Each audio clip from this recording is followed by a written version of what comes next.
Hey sports fans, I'm in Paris, France at the Parc de France. Most fans of soccer and football know that as the home of Paris Saint-Germain, one of the most well-known clubs in Europe, and I'm super excited. So let's go. While I was thrilled to be going to a PSG match in Paris, I admit I came into it feeling a little bit intimidated. When you travel to a land that's foreign to you, there are often times when you feel like a total fish out of water. And that was me on this night in Paris. I don't know more than a few words of French, and I went in with just a basic knowledge about the traditions of PSG and its supporters. So I hope you'll forgive any naivete I show over the course of this video, but what I hope to demonstrate is that you can enter a completely unfamiliar stadium, not know the language at all, and still have an incredible time. Sports, after all, is a universal language. If you're new to this channel, my name is Ed, and I chronicle all my sports travels on my website, Itinerant Fan. It has guides to all the stadiums in the major American sports leagues, plus some college stadiums and even major venues around the world. Check it out sometime if you're into traveling for sports.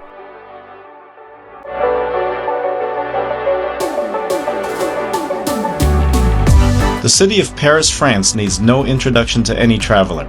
It's one of the great cities of the world. But for sports fans, a top attraction can be found in the 16th arrondissement, the Parc de France, home of Paris Saint-Germain. The stadium opened all the way back in 1897, but it wasn't until 1974 that PSG moved in. The club's stature has steadily risen since then, especially over the last 25 years or so, a rise that culminated in their first European championship in 2025.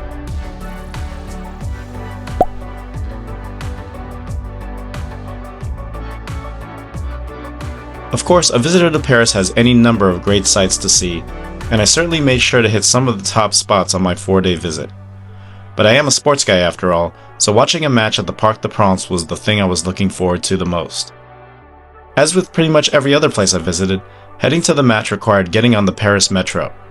Wherever you're coming from, you'll want to get to either lines 9 or 10, which will get you near the stadium. In my case, I headed west on line 9 toward Pont de Sèvres, and after about a 20-minute ride from the center of the city, reached Porte de Saint-Cloud station. If following the inevitable crowd wasn't enough to orient yourself, there are helpful signs telling you where to go, understandable even for a non-French speaker like myself. After coming up to ground level, it was about a half-mile walk along a street that was close to vehicular traffic, with the stadium in sight pretty much the entire way. And there's the Parc de France, all abuzz for a huge match. While I arrived a bit later than I wanted to, I saw a little bit of what PSG calls l'Avenue de France, a fan zone filled with sponsor booths and merchandise and food stands, and there was also a DJ spinning tunes. Most of the crowd was already headed inside at this point, and I made sure to do the same without delay.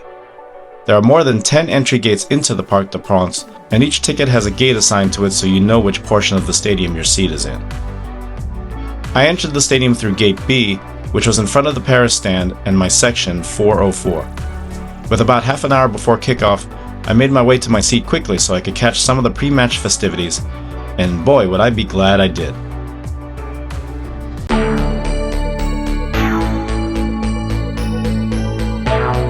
The buzz around the stadium was palpable, and understandably so.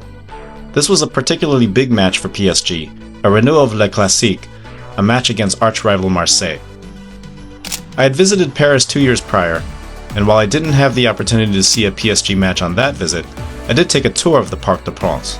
That was certainly a fun tour and a great intro into the customs and traditions of PSG and their fans, but of course, nothing beats coming to the stadium on match day.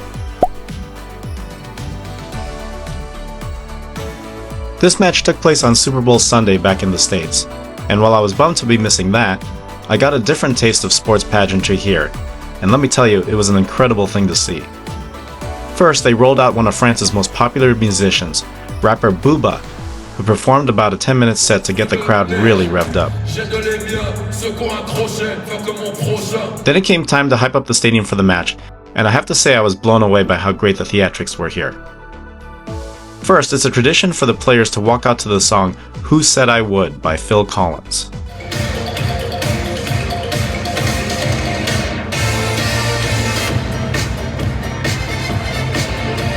It's so popular that when the team stopped using it in 2021, The uproar from fans was so great that the club quickly pivoted back to it. And then the crowd breaks into the popular chant, Tous ensemble on chantera, meaning all together we will sing. Backed by soaring music and a thundering beat, if this doesn't get you into game mode, I don't know what will. And I don't even know what they're saying.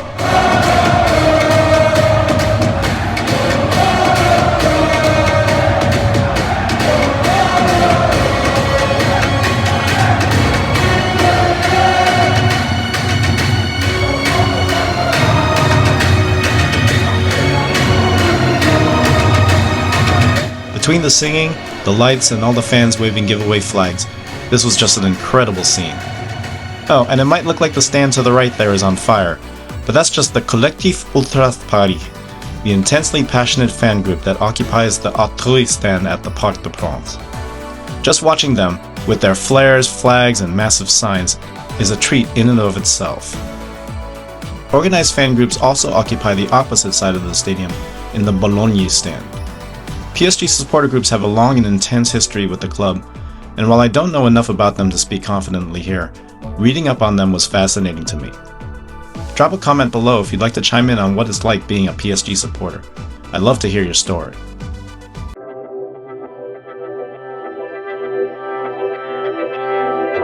The Parc de France is a great setting for football, but if you're visiting for the first time, your first impression might be that this stadium is simply not as awe-inspiring as some of the behemoth grounds of other popular clubs around Europe. PSG has clearly been aware of this issue, and as of early 2026, it has been reported that the club is looking at building a new stadium seating up to 90,000 fans, after talks with the city of Paris about redeveloping the Parc site broke down.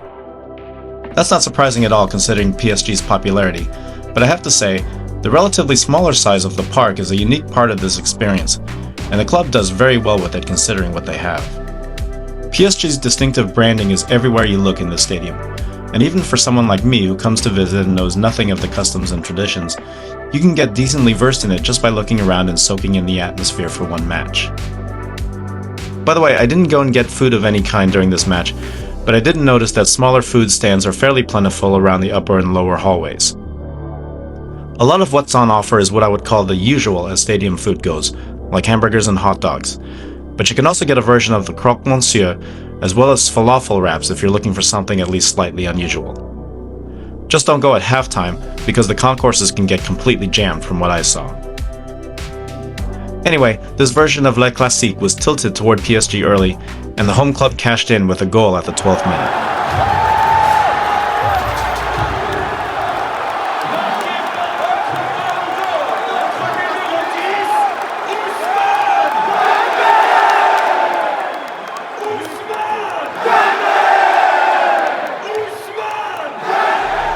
Another goal in the 37th minute sent PSG to the locker room up 2-0 at halftime, and they kept the onslaught going in the second half. 2 goals in quick succession put the match away and sent this crowd into even more of a frenzy. The final score? 5-0. And finally I got a chance to hear something I missed pre-match, the chant Allez Paris Saint-Germain, set to the Village People song Go West.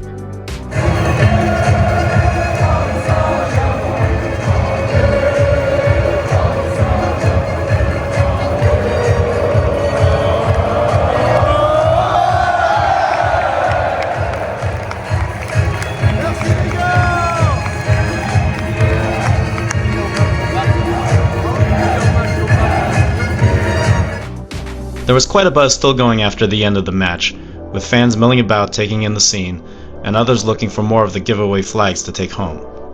One thing's for sure, folks were going home happy, completely amped up about a dominating PSG victory. Wow, what an experience, huh? You always have expectations of what it's going to be like in a place where you don't speak the language and don't know the customs, and you certainly feel like a fish out of water. It's kind of intimidating, but in the end, it was a super rewarding experience. Folks around me were friendly, and it was just a good time all around. And that's all you can ask for when you sign yourself up for an experience like this in a foreign land. I realize when I go to events like this, I'm only just scratching the surface of what the match experience is truly like, and there's only so much you can see in a little over 2 hours. but I can confidently say that attending a PSG match at the Parc des Princes was one of the top sports experiences I've had, especially in Europe. And I can't wait for the next opportunity to see the club in action, whether it's here or at a future state-of-the-art stadium. I hope this video lends some insight into what it's like watching a match at the Parc des Princes. If you've also seen a match here, or if you're planning to visit Paris in the near future, then please let me know. Leave a like or a comment below and be sure to subscribe to our YouTube channel because we'll be making a lot more stadium and travel videos like this one. And if you're looking for more info on other major cities or sports venues, head to itinerantfan.com. Thanks for watching and happy travels!